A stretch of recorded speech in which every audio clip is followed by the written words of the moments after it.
आपका भारतीय coaching centre में स्वागत है बच्चों। भारतीय कोचिंग सेंटर आज आपके लिए फिजिक्स की क्लास लेकर आया है। फिजिक्स की क्लास में आज हम चैप्टर 1 का शुभारंभ करते हैं। चैप्टर 1 का जो पहला प्रश्न है, विद्युत द्विध्रुव से आप क्या समझते हैं, उदाहरण भी दीजिए। विद्युत द्विध्रुव, इसे डाइपोल, इलेक्ट्रिक डाइपोल कहते हैं। बच्चों, ये एक ऐसा निकाय होता है जिसमें दो बराबर परंतु विपरीत प्रकार के बिंदु आवेश बहुत कम दूरी पर रखे जाते हैं। विद्युत द्विध्रुव कहलाता है, जैसे HCl, H+ और Cl-।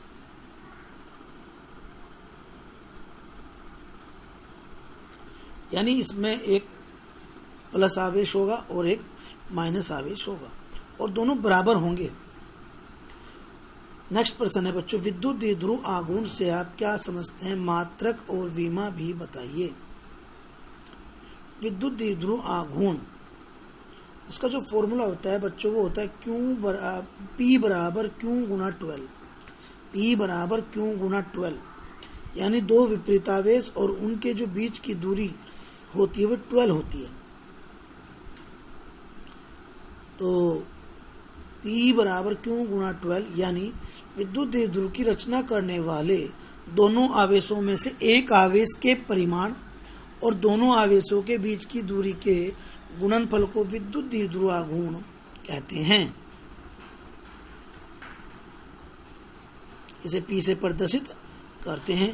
P बराबर Q गुना 12, मोड में हमने बच्चों Q लिया, ये परिमाण है, और परिमाण प्लस Q का भी Q होगा और माइनस Q का भी Q, क्योंकि परिमाण के अंदर से माइनस चिन्ह बाहर नहीं आता। तो P बराबर Q गुना 12।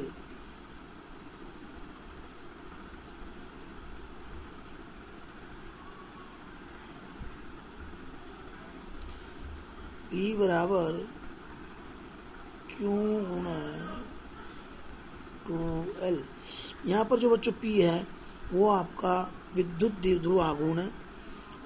इसका मात्रक बनाते हैं, यूनिट बनाते हैं बच्चों, Q गुना 12। टू की विमा और मात्रक नहीं होगा, इसलिए इसे हम छोड़ देंगे। Q मतलब आवेश, आवेश का मात्रक होता है कूलाम। L मतलब लंबाई, यानी लंबाई का मात्रक मीटर, तो कूलाम इंटू मीटर। विमा के लिए हम 2 को छोड़ देंगे, 2 विमाहीन है। कूलाम, Q बराबर IT विमा, I की विमा, एम्पेयर की विमा A होती है A, और T की T। तो Q की विमा होगी बच्चों Q बराबर फॉर्मूला होता है IT, यानी AT, और L की विमा L। तो P बराबर विमा है आपकी P बराबर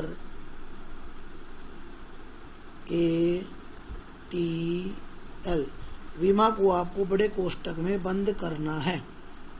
ठीक है बच्चों, विमा को आपको बड़े कोष्ठक में बंद करना है।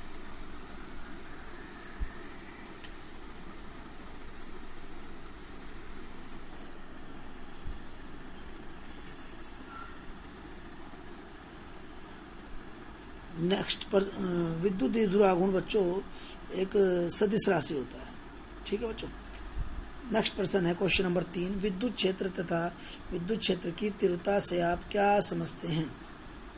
विद्युत क्षेत्र किसी वैद्युत आवेश के चारों ओर का वह क्षेत्र जिसमें कोई अन्य आवेश आकर्षण बल अथवा प्रतिकर्षण बल का अनुभव करता है, विद्युत क्षेत्र कहलाता है। किसी वैद्युत आवेश के चारों ओर का वह क्षेत्र जिसमें कोई अन्य आवेश आकर्षण और प्रतिकर्षण बल का अनुभव करता है। बल 2 प्रकार के होते हैं, आकर्षण बल और प्रतिकर्षण बल। आकर्षण बल में वस्तुएं एक दूसरे बल को अपनी ओर आकर्षित करती हैं, और प्रतिकर्षण बल में वस्तुएं एक दूसरे की विपरीत दिशा में कार्य करती हैं। वैद्युत क्षेत्र की तीव्रता, इसका फॉर्मूला बच्चों E बराबर F/Q होता है। E बराबर F/Q। E विद्युत क्षेत्र की तीव्रता, F बल और Q आवेश। मात्रक जो बनेगा बल, F मतलब होता है बल, फोर्स, और फोर्स का मात्रक होता है न्यूटन, और Q का कुलाम न्यूटन प्रति कुलाम, तो ई बराबर एफ अपॉन क्यू, ई बराबर F upon Q. F means होता है फोर्स बल और क्यू मीन्स होता है आवेश।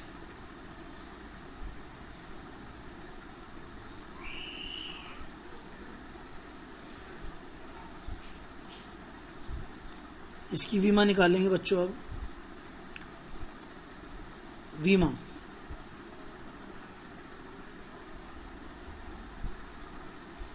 ई बराबर एफ अपॉन क्यू, ई बराबर एफ अपॉन क्यू।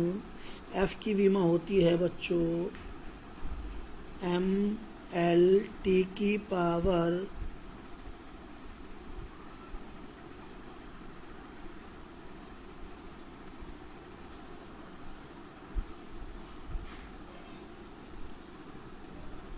ये रोंग है बच्चों।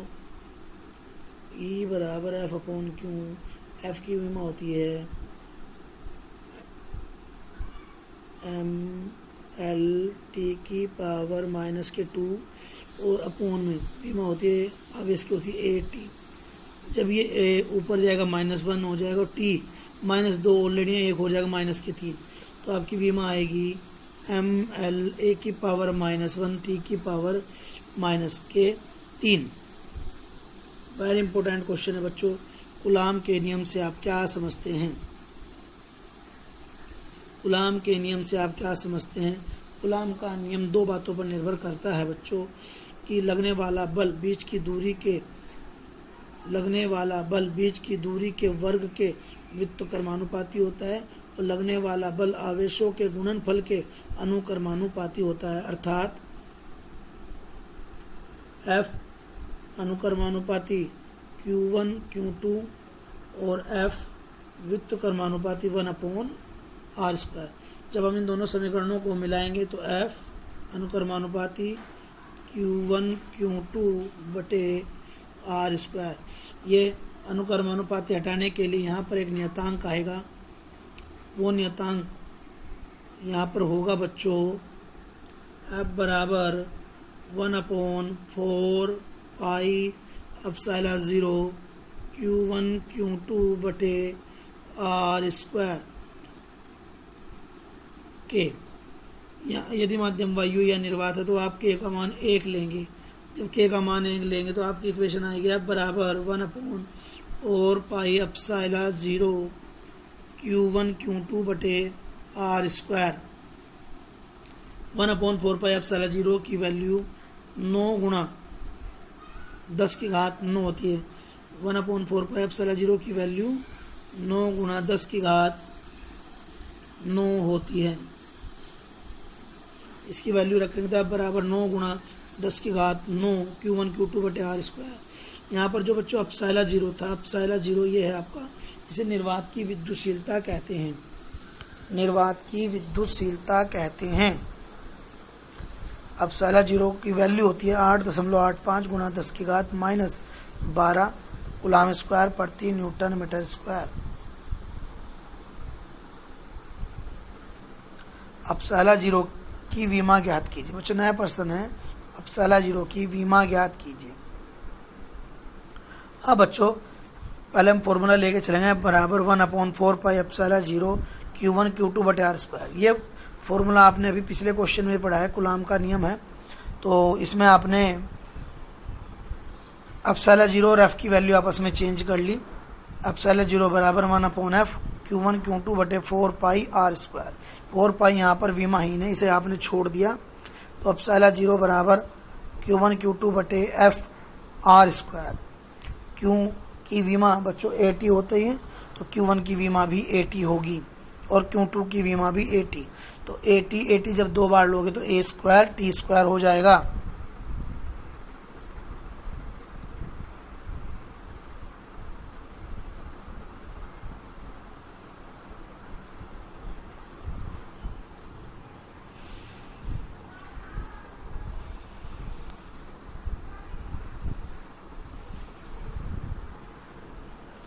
तो बच्चों ए स्क्वायर टी स्क्वायर और एफ की विमा एम एल टी की पावर -2 और आर दूरी है, दूरी कोई भी दूरी होगी उसकी विमा आप एल लेंगे।